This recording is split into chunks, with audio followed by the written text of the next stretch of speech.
everybody, welcome back. Less than 50 days to the next Vegas trip for Suzanne and I. We're both very excited. Delano for 4 nights, Rio for 5, and then the last 4 nights at the Cosmo with a balcony and everything. So we're very, very much looking forward to that. But in the meantime, I guess I'm in that sort of Vegas downtime period, you know, where you search out, you watch, listen to, and read anything Vegas related to pass the time until you're back in town again. And a podcast I've come across, which I really, really like, is from a fellow Brit, Chris, who runs the Vegas Bun Boy show. He's had 8 episodes so far. This is episode number 9. And he messaged me a couple of weeks back saying, would I be prepared to go on to his show to chat all things Vegas, which I jumped at the chance of doing. So I thought I'd post it here in case you guys don't follow him already. All the links for his previous episodes are down below. So get subscribing. There's lots to listen to there. Certainly pass the time until you're back in Vegas again, which is pretty much what I've been doing over the last few weeks. So enjoy, and I will see you from the 4th of August. So take care and enjoy your summer. What's up, everyone? You're listening to the Vegas Bun Boy show, which is a fucking ridiculous name for a podcast. Anyway, this is episode number 9, 475 Days to Vegas. Oh, shit!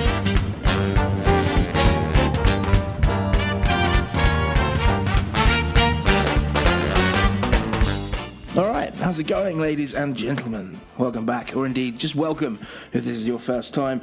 Loads to talk about on this month's episode. My guest today is Matt Bridger, who's a veteran of 36 visits to our fair city. The Vegas Bun Boy top 5 is burgers, and gambling around the world takes us online to the honeypot of bear traps that await you whenever you log on. Who the fuck says log on anymore? I am a millennial merely in number, not in thought. Anyway, let's get this going. Fade the fucking music up, producer!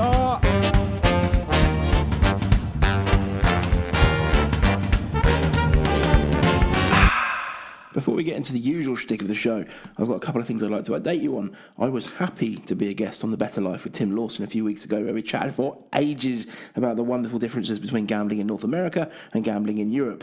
It was pretty much an academic dissertation comparing and contrasting the two by the end of it. So if that floats your boat, then check out episode number 13 of The Better Life. And if you're looking to bet on anything in the World Cup, Tim does a fantastic rundown of all the teams playing in this summer's competition. That's episode number 14, and the World Cup will probably be a couple of games in by now, so good luck if you've done anything already. Also, you may have seen on Twitter that I'm running a World Cup pool myself, just for fun. If you didn't get a chance to enter, then look at Twitter more. If you don't follow me on Twitter, then you can do so. I'm at Vegas Bun Boy. That's very simple. The pool's mainly just for bragging rights, although if people do get heated enough, I might add a prize for the winner. Talking of social media, I set up an Instagram account, so if you're into pictorial evidence of stuff I talk about, check that out. That is also at Vegas Bun Boy, all one word. And lastly, a reminder that a bunch of us are meeting up in London on July the 21st to throw some dice, drink some cocktails, and generally just enjoy a get-together of like-minded folks. Eric Rosenthal from Vegas Confessions and Michael Traeger from Travelzork will be joining me to host it. If you are planning to come, drop me a message on Twitter and I will bring you into the group chat so you can see exactly what it is we've got planned. And lastly, before we get into 10 questions with Matt Bridger, I need to bring back Del, who was aggrieved that I forgot to do Heads or Tails with him, even though he'd been on the show twice. So, yeah, how's it going, mate? You all right? Yeah, I'm good, mate. Excellent, excellent. So, heads or tails, my friend? Heads, I think. It's landed on tails. Oh, for fuck's sake. And the streak continues. Let's do 10 questions with Matthew Bridger. 1, 2, 3, 4, 5, 6, 7, 8, 9, 10 questions. Hi, Matt. Welcome to the show. How are you? I'm fine, Chris. How are you doing? Yes, very good. Thank you. It's good to meet you. I'm a big fan of your podcast. Thank you very much. Thank you very much. I only get people on the show who like it and who will sing its praises. It's more beneficial for me. So I very much appreciate that. And you know, the reason you're here is because I like your vlog in return. So Excellent. Thanks very much. It's a love-in then, basically. Yeah, it is a massive UK Vegas. Communications loving, absolutely. Yes, that's good. So, yeah, firstly, thanks for taking your time to share some Vegas insight with myself and my listeners. Very much appreciated. No problem. You're the creator of what I've recently found to be an exceptionally entertaining Las Vegas vlog and YouTube channel. So would you care to tell us a little bit about your channel and the kinds of videos you post and you know, what got you into it in the first place? Initially I was a keen sort of subscriber of the TripAdvisor forums. And they people used to do trip reports where they typed in each day as it went along, etc. And to be honest, I couldn't really be bothered with that, so I thought, well, what I'll do is just, this was in the early stages of, I'm not sure whether there were really any vlogs 4 or 5 years ago, but I just thought, rather than do that, I'll just actually just video a few bits and stick something up on YouTube. And my mate Colin, who you may have seen in a recent trip, Yes, he didn't think he would ever get to Vegas, and he said to me, as well, why don't you just do a few sights and sounds of Vegas, particularly the gambling in terms of whether you're ahead or behind, show some of the slot games, stick it on a 10-15 minute video, and I'd really enjoy that because I may never get there. And in the end, of course, he did end up coming, but at the time I purely did that for him, and it just sort of carried on really from there. It was a bit of a novelty to start with, and it's just sort of over the years, and certainly in the last 2 years, sort of grown. And it's basically just me with my phone showing the hotels I stay in, the slot games I play, where I go. But it's pretty much the way I like to think of it is people can follow my trip it's almost live. It's 24 hours in arrears, but it basically is me almost live in Vegas throughout my 7, 10, 14 days, whatever it might be. So it's as near to a live sort of video of what I get up to as you could get, I guess. That's how I. I'm kind of in awe of that because I struggle to get a 45-minute podcast out once a month, let alone 45-minute video out every day while I'm in Vegas. Yeah. I mean, it does take dedication. I will certainly agree on that. And also you've got to try and fit it in. I mean, when it's solo, it's not so bad. But if I'm with Suzanne and when I was with Colin in January, I don't want it to interfere with their enjoyment of the city, So, and I think as I've gone on, the first couple of years were a bit painful, if I'm honest, in terms of the content of the vlogs and how decent I was at it. But now I think I don't really do any editing. I literally just merge the clips together, add a bit of music, and away it goes. And it's 40 minutes, something like that, most days, and it just almost becomes part of the trip without taking over. And I think that's really important. Yeah, absolutely. And it's. And the fact I don't do it every day and it's an event when I go, I think also helps. I can vouch for the fact that they're entertaining. I've enjoyed quite a few of them already in the last couple of weeks. So going back to your first of your 36 Las Vegas trips, can you remember why you first chose Vegas as a holiday destination? Yeah, well, a friend of mine had gone the previous year, and it was, I mean, this is pre sort of internet days. This is sort of when you looked in Thomas Cook, the Thomas Cook brochure, and you saw the MGM Grand, and at the time I think that was the biggest Vegas casino, the biggest hotel. Forget Vegas Casino, the biggest hotel in America at the time at 5,500 rooms, and it was like you couldn't really even appreciate what it must be like to see a hotel that looks like that with that many rooms, with the gaming and everything else, and I was just really keen to go. So me and my girlfriend at the time went, and basically from then on, and that was September 2008, we got married there the following year, and we got divorced 10 years later, but we won't go into that. So from then on, literally, I've been somewhere between 1 and 3 times every year ever since. Wow. I just totally fell in love with it, and I still remember the time that we drove from. We did San Francisco, Vegas. We drove from San Francisco into Vegas, and we turned into the bit with New York on your left. That road in. I can't remember where it's from. We did the sort of turned left, and I just saw the Statue of Liberty and the roller coaster and everything else. And I don't think, seriously, my jaw hit the floor. It was. I've never seen anything like this. And I still get the same thrill looking at that casino now 20 years later. It's absolutely amazing. Fantastic. So you're a lucky man in that you get to go on solo trips, you get to go with your partner, you get to go with your friends. Have you got a preference? And don't worry, because from experience, no matter how much you bug them to, partners and friends don't listen to podcasts, so you're safe. You're safe. Doesn't even watch the vlog, so there's no danger. Please.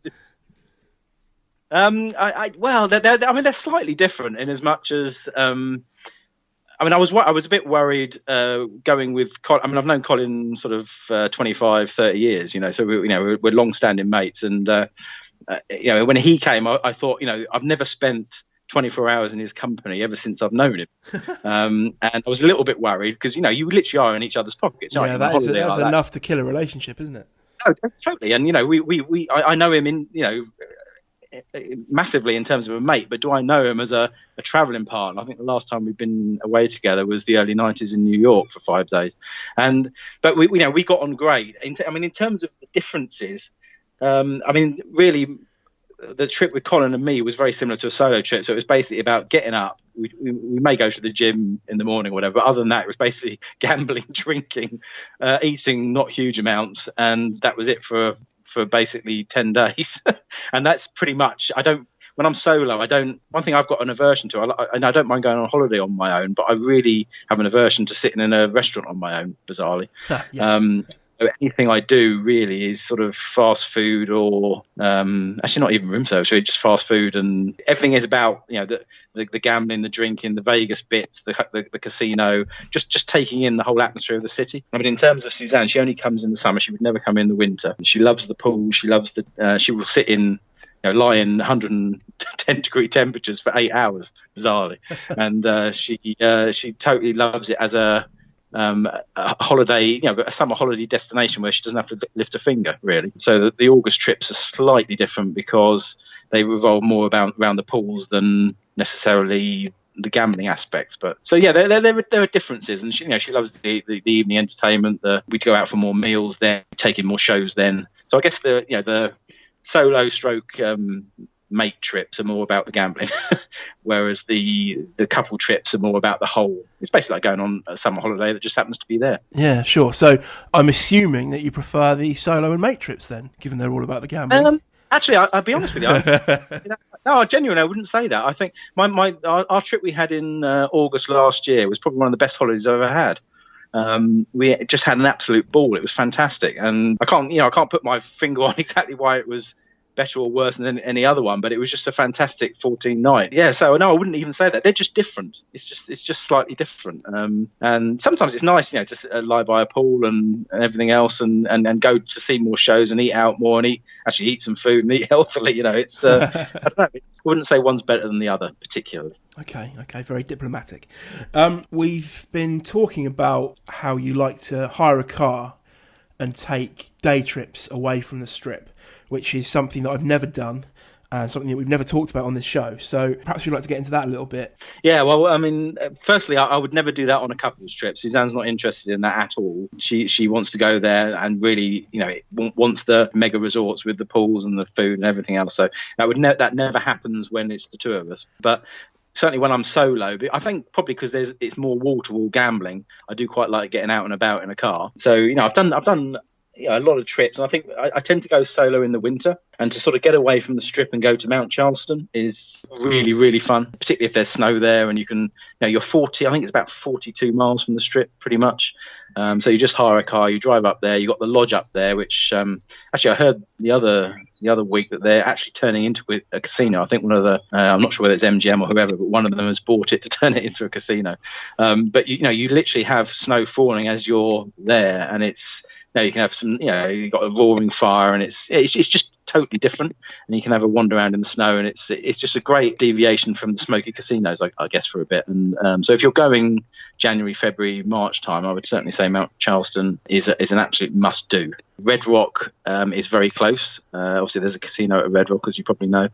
But that is, when I went a couple of years back, I think it was £6 you drive in. You can drive up to actually see Red Rock, and there's a whole drive you can go around and go pretty high up and sort of look down on the valley. But Area 51, in terms of, I mean, I've been there a few years back, and then Colin said, right, what day trip would you recommend? And that's the one that immediately came to mind. So there's a little town called Rachel, and I think it has something like 50 people that live there. That's it. And I mean, it really is ramshackle. I mean, it's they're not really proper houses. It's literally in the middle of nowhere on the outskirts of Area 51. So you drive, it's a 2.5 hour drive there, I think, pretty much. If you want to visit the Area 51 front and back entrances, I think the front one's something like 14 kilometres there, 14 back, and the back one's 7 there, 7 back, something like that. So you need to make sure that you get a lot of petrol in your car, and they do advertise the last petrol station well in advance. But there's this lovely little town with Little Alien, which I featured on one of my vlogs from January. And you sort of go in there, you can have an alien burger or a saucer burger and all the the funny things. But it's just really being. I mean, you're totally remote. It's just totally bizarre. I say Colin and I went there for the whole day. We left at 8:30, came back at 5:30, and it was just a really wonderful day out. Really good fun. But we were actually chased by a plane as we'd gone to the back entrance, and we came out and we drove down, and this plane sort of swooped over the car, and I just thought they were testing the plane. So I put it on the vlog, and somebody emailed me and said that wasn't them testing the plane. They were basically checking out your number plate to make sure that you weren't trying to do anything you shouldn't have been. Which is Excellent. but you sort of go there, and there are lots of people that they do a pilgrimage to Area 51 and the Little Alien. Every year. We met a couple in there that go literally on the same day every year for some reason. Wow. So it's quite a thing, but it's really good fun. I mean, I'd thoroughly recommend that as a day trip for sure. Okay, so you're with Suzanne and you're not gambling. You're about to go out to eat. Where'd you go? I guess I've probably ate at the same restaurants for the whole 20 years I've been going. I'm a man of sort of, bear in mind I've been to Vegas 36 times, I don't really change much, so it's the three that I always go to. The first one is Oscar's downtown. Yeah.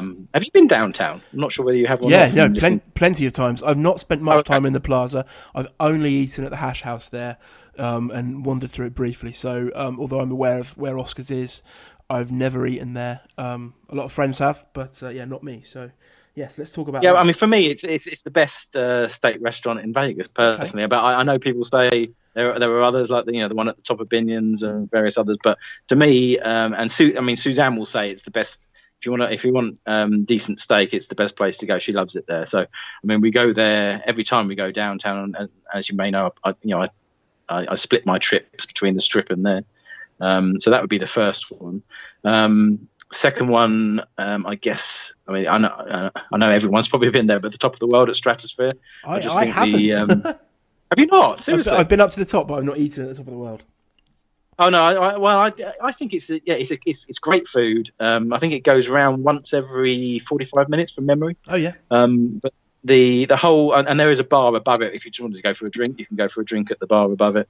But it's I've never had a bad meal there, and I pretty much go.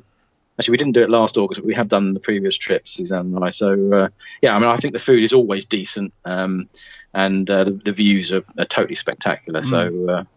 That one I would always go to. And the third one for me would be Olives at Bellagio, which if you get the right seat at the front, you overlook the fountains and everything else. It's that's a great restaurant. That one. Yeah, we visited there in 2013. Very, very good. Didn't get a fountain side chair, unfortunately. Yeah, well that's closed now, actually, isn't it? It's not there anymore. So. Well, I heard it was changing. I didn't know it had closed. Yeah. It's actually. It's gone. It's gone. Oh God. Okay. Fair enough. I'm so sorry. I feel like I just told you. It was there the last died. time I was there, but I did hear it. I did hear it was either getting taken over, renamed. I'm sure they'll open it as something else. Oh yeah, you'll still be able to get that great view anyway. Well, exactly. That's ultimately with a lot of these things. I mean, with Oscars, you can look. Well, until they built the great Slotzilla thing, I mean, you had a clear view of Fremont. Not quite so good now, but top of the world, great views. Olives, great views, and also Eiffel Tower. I love it up there. That's slightly more expensive than top of the world, but again, if you get a seat at the edge there, you've got a fantastic view of the Strip. So I would always go there too. Okay, so dinner's done. On to a show. Have you got anything you'd recommend? Well, I mean, for me, there's only one show in Vegas, frankly. I mean, I go to a lot of gigs, but so I would tend to, when we go, we tend to sort of look out for sort of mainly 80s artists because of my age. But in terms of actual sort of shows that are on nightly at various casinos, Absinthe is by far and away the best show in Vegas, I think. I mean, Suzanne and I went, I think it was either her first or second trip a few years back. I mean, it's basically like... we went through a phase of Cirque du Soleil. I think I got a bit bored with it, but this is almost like Cirque du Soleil on crack. It's like you've got these circus artists on a very small. It's on. If those that don't know, it's on in a tent outside Caesar's Palace, and you go in there, and you've basically got seats all around this small circular stage, and they bring various performers on, and they do such incredible acts where you think they're just going to fly off the stage at any minute, and if you're in the front row, it's quite scary. And they have this compere called the Gazillionaire, and his humour. If you like non-PC humour, it's absolutely fantastic. And I do, and it's just the most entertaining show. So it's a cross between the circus act and the humour by this guy, but he does pick on the audience a little bit. And when Suzanne and I went, she was actually dragged on stage, and she had to motorboat another member of the audience. But I mean, bless her, she did it, and she got a very big round of applause. Wow! But, I think if you sit, I mean, to be honest, you can't really not sit sort of close up because it's very small. You just got to go with the flow, to be honest. But it's the best show in Vegas by far, and I think it's just been extended to 2020. So I think it was only on originally for 6 months, and it's just gone on and on and on. So I think this is probably the 7th or 8th year it's been on, I guess. But great show. I thoroughly recommend it. Yeah, it's been there every time I've been to town, and I've meant to go and see it, and every single time I've failed. So it's still on my ever-growing list. So hopefully I'll get around to it. Well, I do think if you're there with, if it's a lads trip, I did try and drag Colin there. We went to see Chris Angel instead. But I think if you're on a lads trip, it would just be a hysterical night out. A few beers and whatever, and I can't say enough good things about Absinthe. I really can't. It's fantastic. Excellent. How was Chris Angel? Because I don't particularly like the guy from his TV shows. Yeah. And I definitely went into detail about not liking him on the very first episode of this show. But we've never actually talked about him or had anyone on who's actually seen the show. So how was that? Yeah, I mean, I as a production sort of, it's not mad. As a production show of that nature, I thought it was really, really good. I mean, there was one trick he did with a whole load of doves that then sort of flew past, literally above your head up to the back of the auditorium, which was amazing. I mean, there was a lot of sort of loud music. A lot of lights, and you were sort of a little bit underwhelmed with some of it, but overall. I think if I compared him to David Copperfield, for example, which I didn't think I'd like, but I actually did like. If I had to see one of them again, I would probably choose Chris Angel, funnily enough. Right, okay. So I actually did think it was better than David Copperfield. I mean, they're not dissimilar. One's, obviously he's a bit more, sort of emo than David Copperfield. But but I mean, it's I liked it. I really did like it. I thoroughly enjoyed it. I mean, it is what it is. I can't. Would I go again just to see him? Probably not. But it was certainly a decent evening out. Colin enjoyed it, and it was it was good. Okay, great. I've never seen any of his TV shows, to be honest. Yeah, he's a bit douchey on TV for me, but Is he? But yeah, I think you may have convinced me to check him out if his new show. I think he's leaving Luxor anytime soon. So, I think it finishes end of October or November. End of October. So it certainly won't be there next. It won't be there next year when you go. I don't think. Oh, what a shame. Okay. Okay. So on the gambling front, are you exclusively a slots player? Now, yes. I mean, I did used to do a bit of blackjack, a bit of roulette, but I think in recent years, basically, yes, it's now just slots. 100%. And you're going to ask me why, because I know you don't like them, do you? No, I wasn't going to ask you why. Actually, I was just intrigued because your videos have shown me a little bit more depth to a slot machine and how one might enjoy playing a slot machine. I've definitely been gripped when you're filming a couple of bonus rounds, sitting there thinking, how much is he going to win? How much is he going to win? How much is he going to win? And then an hour later, I'm sitting there watching another one thinking, oh my God, he's going to win loads of money. So yeah, I can see myself, perhaps, thanks to you, so cheers, mate, giving a few slot machines a go next time. Good. Well, that's a start. Yeah, it is a start. So But you know how big slot channels are on YouTube, right? Yeah, do you know, I do. And I'm aware of the biggest one I've seen is Brian Christopher, I think. Is there anyone bigger? Yeah. Brian Christopher is good. Diana Avoni is my favourite one. But these people have, tens of thousands of followers. I mean, I think Brian has something as of around about 80,000 subscribers. It's crazy. With regards to slot and Vegas vlogging over here, who else is good? Who else can we draw people's attention to, or who else can I draw my attention to?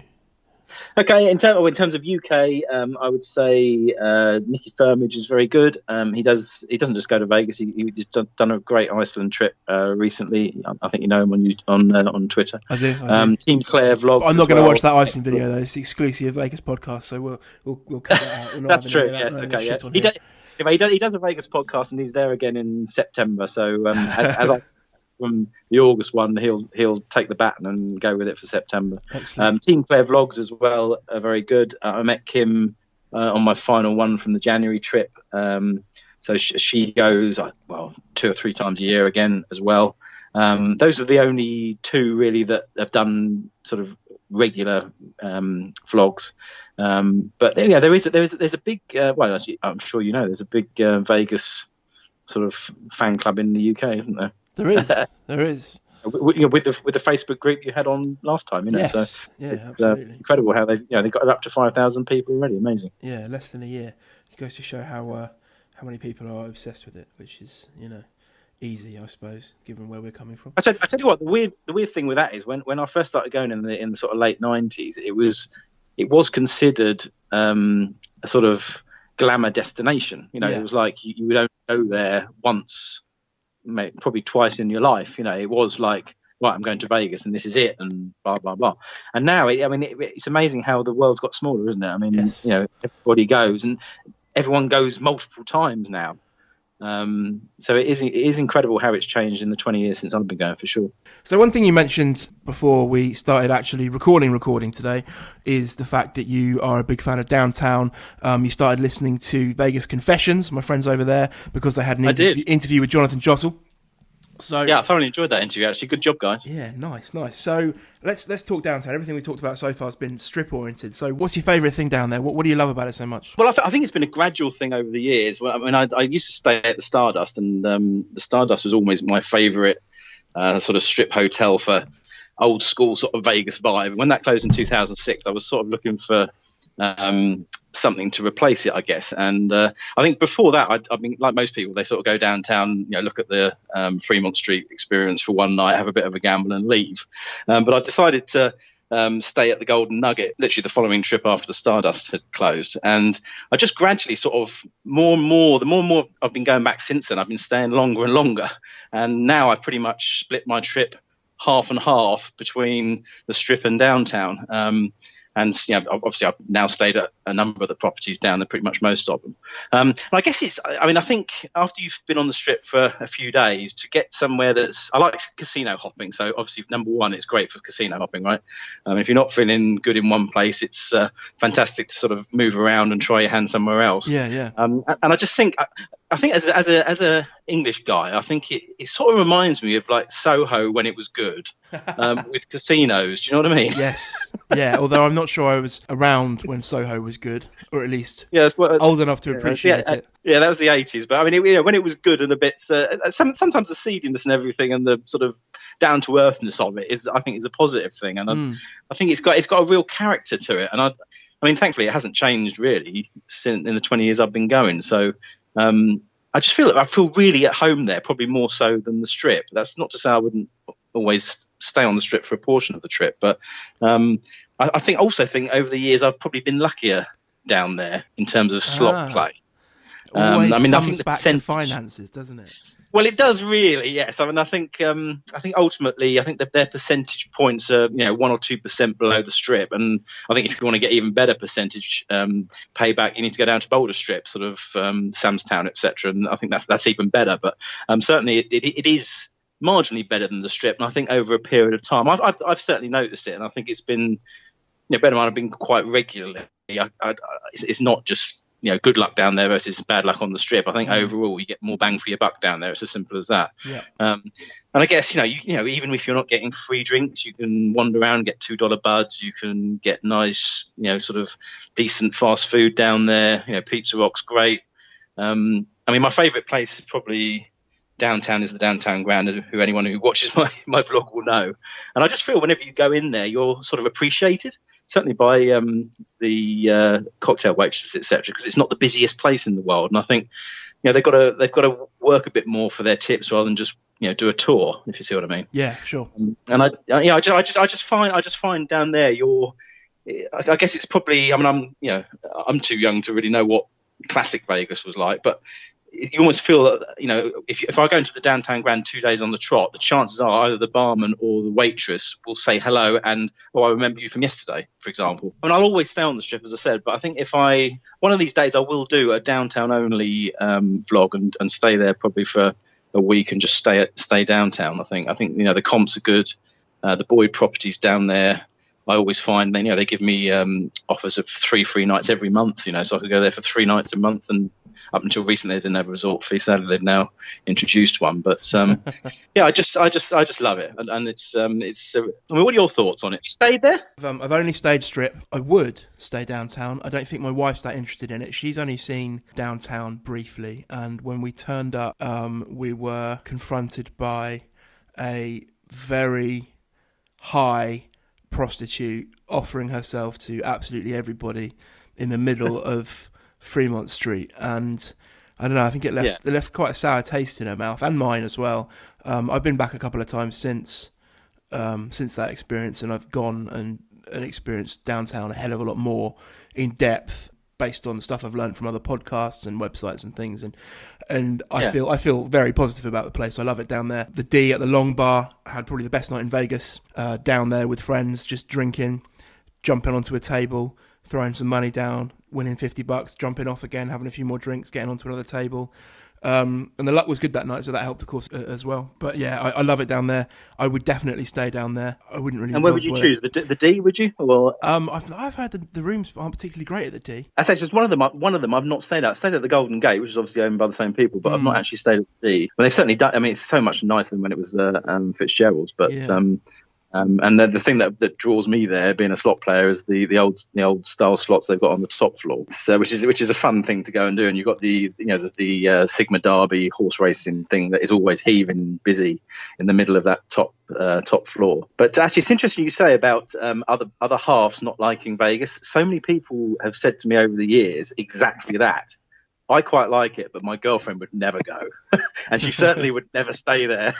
And Suzanne stayed there, but if you stay at Downtown Grand, it's brand new, renovated rooms. The pool's decent, and we've also stayed at the Rush Tower in Golden Nugget. Again, that is a strip hotel, which just happens to be downtown, isn't it? Yeah, sure. So if you pay for decent rooms, but I get that the vibe down there maybe. Some ladies may not like. I don't know, but it's not the first time I've heard that. That's for sure. I think by the time I get back, 18 Fremont will be built. So whatever Derek Stevens is doing with that'll be brand new and that'll be available. So yeah, I reckon by the time I get back there to stay there, it'll be there. I tell you what, that's going to be some fun, because when you actually look at it knocked down, it's actually a fairly expansive area. It's huge, isn't it? And I did see some. They had some plans. I think Vital Vegas had the plans on Twitter, and I did have a quick look, and it does look pretty huge, doesn't it? Yeah, he's obviously spending some money. A lot of casino floor space. The one thing I like about what he's doing down there, and I know that again, some people do say maybe he's taking over a bit. I just don't see it like that. I mean, I look at what he's done with the D from Fitzgerald's, as we've said. I then look at what he's done with Golden Gate, with the expansion into Mermaid, which I don't know. You've probably not been back since they've done that, but again, that makes the whole casino a lot bigger, a lot fresher, a lot newer. I think they're also, where Dupas is closed down, they're also building into that now, so you're going to have it going the other way. And then if they do the same with the brand new place opposite, I don't really see what's not to like, to be honest. And they've proved that they can upscale downtown, and I think it's anything like that draws more people to it. I think it's nothing but positive, and I can't wait to stay there, to be honest. It's going to be, as soon as it opens, I'm there, I'm telling you. Excellent. So you mentioned Pizza Rock, you mentioned Oscars earlier. What else is good downtown for food? Either quick or slow. Well, Flipping Burgers is very good. That's on Fremont East, which is down by the Griffin pub down there, opposite El Cortez, sort of pretty the same side as the Container Park.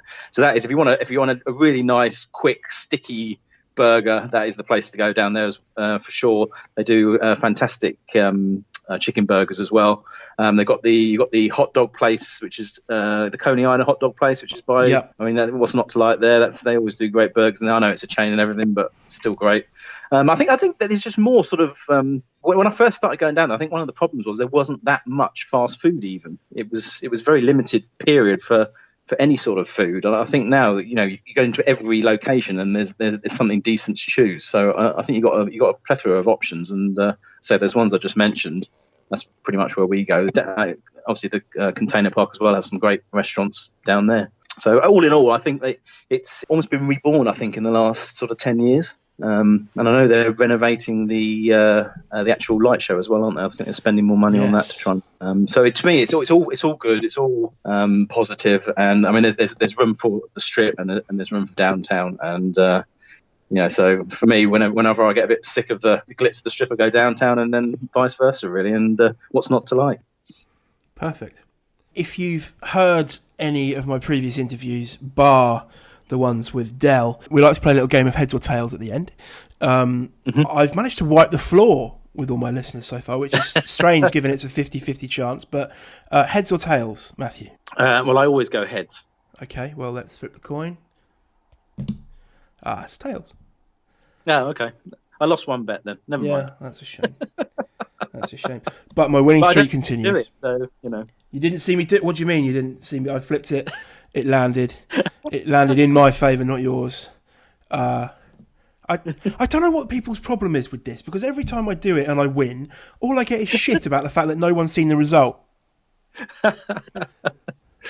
Excellent. Well, listen, it's your show, man. You can do what you like. Yes, I can. That's right, on the subject of your vlog, would you care to tell people where you are located and how they can find you? Well, yes, I'm on Twitter and Facebook. Twitter, well, basically, there's not that many Matt Bridges. So if you type in Matt Bridger on Twitter or Facebook and then click on someone with a header that looks like a Vegas theme, it'll be me, basically. And via Facebook, if you want to follow me on Instagram, I'm on there as well. So it's all good. Excellent. And I will put a bunch of links on the show notes for everybody so they can check you out on your YouTube channel.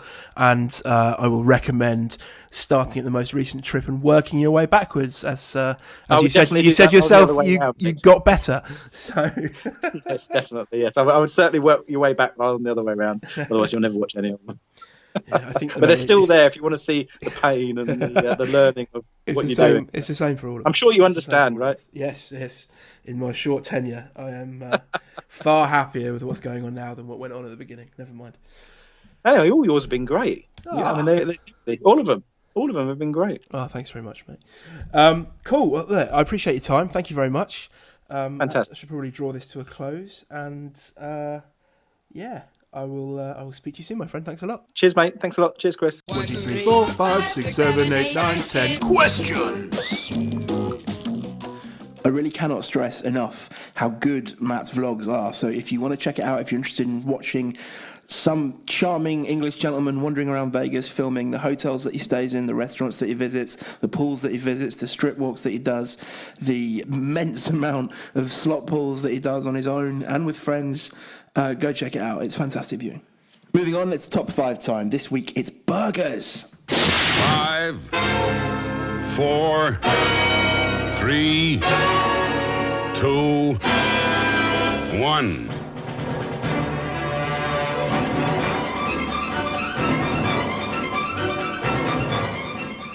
Okay, who doesn't love a good burger? Vegas is home to possibly hundreds of incredible burgers. I've only tasted a few of them, but every single one of them was glorious in its own way, and I couldn't fit them all into this 5, so let's go.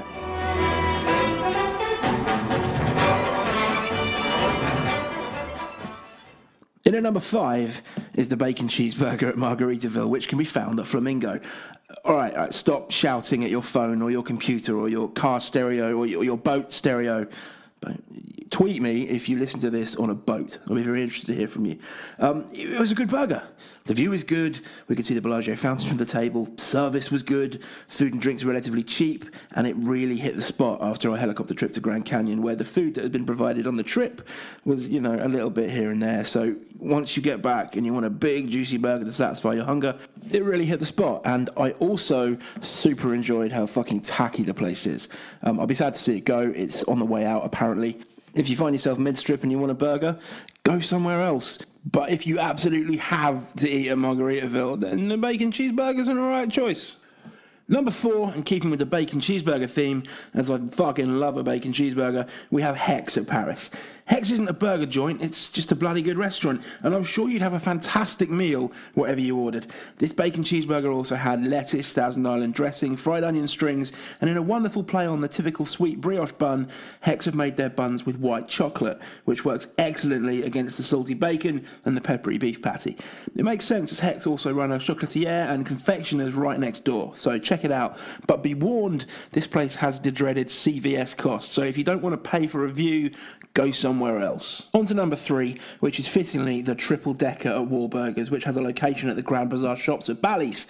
As far as chain restaurant burgers go, and having never had the pleasure of eating it in and out, this was right up there. Loads of melted cheese, a good house sauce, crunchy salad, fucking huge.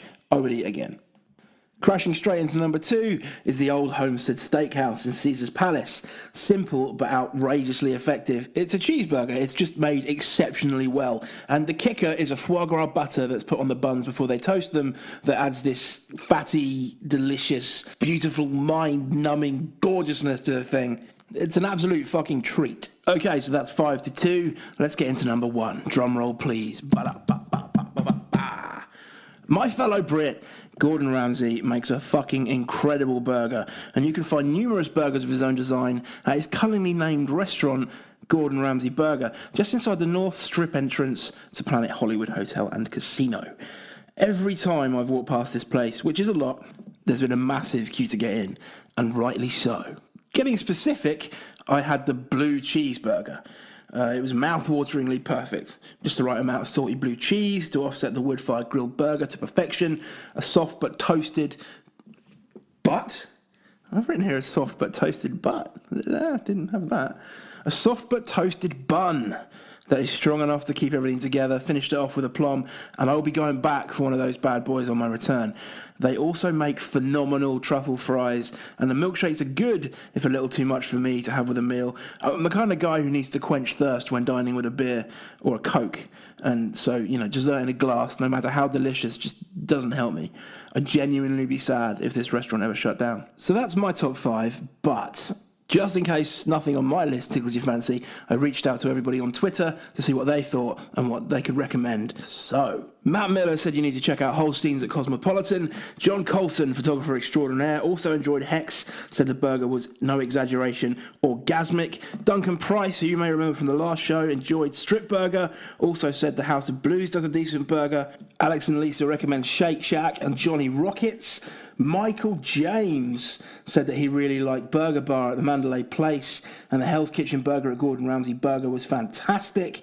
Gina Palmacci, I really hope I pronounced your surname there correctly, really agrees with me on the Old Homestead and their cheeseburger there. Particularly enjoyed the fact that they serve with duck fat fries, which I neglected to mention. Excellent shout. Danny Ocean loved the Tilted Kilt Pub fried egg burger, and so the Binion's Cafe Hangover burger is a decent shout. Getting lots of calls for In-N-Out here, but I didn't really want to chuck it in there. Everyone knows In-N-Out's a great burger. James Hindle, looking forward to meet you, mate, at Bunfest. Generally missed the bacon double cheeseburger with Jack Daniel's sauce that was available at the tea house. This is Imperial Palace. This is long gone. Sorry, guys. Nikki Firmage. LVB is still one of my faves at Mirage, formerly BLT Burger. Dell's chiming in. Fat burger that used to be nearly opposite New York, circa 2003. Oh, yeah, cheers for your up-to-date input, mate. Also says Denny burgers aren't too bad. I'd give them an 8 out of 10. Fuck's sake. Roger Galizzi. We really like Steak and Shake at SP. Cy chips in with Holstein's teriyaki burger with mac and cheese. That sounds incredible. Not one for the purists, but fantastic anyway. And Mark, Hawaiian Mark on Twitter, Fuku Burger. So thank you everyone for your input. I really appreciate it. I'm going to be doing this every time we do a top 5 from now on. I love getting you guys involved. And before we leave burgers behind and get into gambling around the world, I thought it was my duty to update you on what is apparently the most expensive burger available in Las Vegas. This is the Fleur Burger 5000 by Hubert Keller at Fleur in Mandalay Bay. It comes with foie gras and black truffle on top of a Kobe beef patty, is accompanied by a bottle of 1995 Chateau Petrus, which we'll pour into Eichendorff Brunello stemware. That's glasses, wine glasses, for those of us who don't refer to our glasses as stemware. These glasses have been imported from Italy, just for you. This thing will cost you $5,000, but they'll have the glasses shipped to your home at no extra charge, so, worth it. Born in London in 84, a podcast named Vegas Bun Boy. He loves to talk, but he loves one thing more: gambling round the world. So, as mentioned, this week it's online gambling. 10 years ago or so, an old job, a bit of a gambling culture emerged in the office. It started innocently enough with a sweepstake on the Grand National in April, then we had a sweepstake on the World Cup in the summer, and then when the new football season started, we began doing proper group accumulators at the bookies every Saturday. We never really won any money, but it was good fun. Eventually, one of my colleagues started playing slots online during their lunch hour and was boasting about their winnings, so I ventured online myself to see what the fuss was about. As you know, slots don't really interest me. And likewise, the thought of playing blackjack online generated by some computer was equally low of an appeal. Then I saw it, live blackjack. This was a thing that existed online. Holy shit. That was just enough to tickle my fancy, so I paid 200 quid into my balance and off I went to a £10 table. After about an hour, I was £100 down and frustrated by the number of players making the wrong calls. So I took the remaining £100 and moved successfully to a £100 minimum bet table, thinking to myself that either my time with live blackjack will end here, or I'll get my money back and call it a day after one bet. Cue the most ridiculous run of hands I've ever seen on a blackjack table online or in person. It didn't take very long to get up to £3,000. This is when I stopped and considered my options: press further or cut and run. I pressed a £500 a hand on 2 seats. Adrenaline streaming through my veins at this point. This was big, big money. But 2,000 was equally impressive, and a loss wouldn't really matter. I'd just cash out if I lost both hands. I won both hands. And that right there is the easiest £1,000 I have ever made. £4,000 balance from an input of 200 quid. One more hand. So out went the 2 pixelated £500 chips, and then came the cards. First hand was a 10, second a 9. The dealer up card was a 5. Jackpot. Then I was dealt 2 10s and stood on both the 20 and the 19. Obviously, the dealer did what all good dealers do and bust with 25. So in hindsight, I should have split my 10s. Never mind. 5,000 in the pot, cash the fuck out. Withdraw the money back to my bank account and think about what you're going to spend this little lottery win on. Literally a lottery win for me. When I got home that evening, my housemates were both out, so I had a bunch of time to sit alone with my thoughts, and that is always dangerous. My thoughts were of the £5,000 I'd won, and more specifically, what I could turn that £5,000 into if I went back online, reversed the withdrawal, and played a little more. 2 hands and a quick win could get me another grand after all. I was on a hot streak. And it wasn't my money, was it? It was the casino's money. On a side note, it was abso-fucking-lutely my money. I was young and stupid. If you ever find yourself in a casino and someone says to you, you can have a bit of fun now, you're playing with the house money, punch them square in the fucking face. Tell them to fuck the fuck off. Your winnings is your money. If you're stupid, it could be the casino's money again. And as I've said, I was fucking stupid. In a positively harrowing 10 minutes, it was gone. All of it was fucked down the toilet. At £3,000, I said to myself, if I get to 2,000, I'll stop. But I didn't stop, of course. The fun, however, had stopped. And here, kids, is a bigger lesson than the one we learned in Aberdeen last time out. Know when to stop. Plan at what point you're going to leave the game. be it up or down. Manage your money well. Be thankful for the £5,000 that just fell into your lap earlier in the day, and use it to fly to fucking Vegas before you have kids and have to start a podcast about Vegas because you can't actually make time to get there anymore. Buy a car, put a deposit down on a fucking house. Hell, buy a Fleur burger and get some beautiful stemware shipped to your home address at no extra charge. But whatever you do, do not throw it back to the tiny little Eastern European dealers who live in your computer screen. You will lose sleep over it for at least a couple of weeks. That's it for gambling online. I haven't bothered since, unless you count PayPaling $100 to Eric Rosenthal so I could get involved in the Gamblepalooza High Limit slot pool. But that also didn't end well. In my humble opinion, it's always better to feel the chips in your hand, and that way you know you have food for the bears. Bears don't like cryptocurrency anyway. Their paws are far too big to work a laptop. Making bets and winning money and gambling round the world. Okay, so that's it for June. Look out for me on Faces and Aces with Chris Kim sometime soon. We had a great chat about what we think should be in Vegas but isn't. Once more, thank you for listening. And if you have any comment, get at me on Twitter at Vegas Bun Boy, or email me vegasbunboy@gmail.com. And lastly, check out the website at vegasbunboy.com. And second lastly, check out the Instagram, which is also at Vegas Bun Boy. I love this week's episode. Had a lot of fun putting it together. Thank you very much for your input. Matthew Bridger, you're a saint. And I will see you guys next time. Take it easy. Cheers.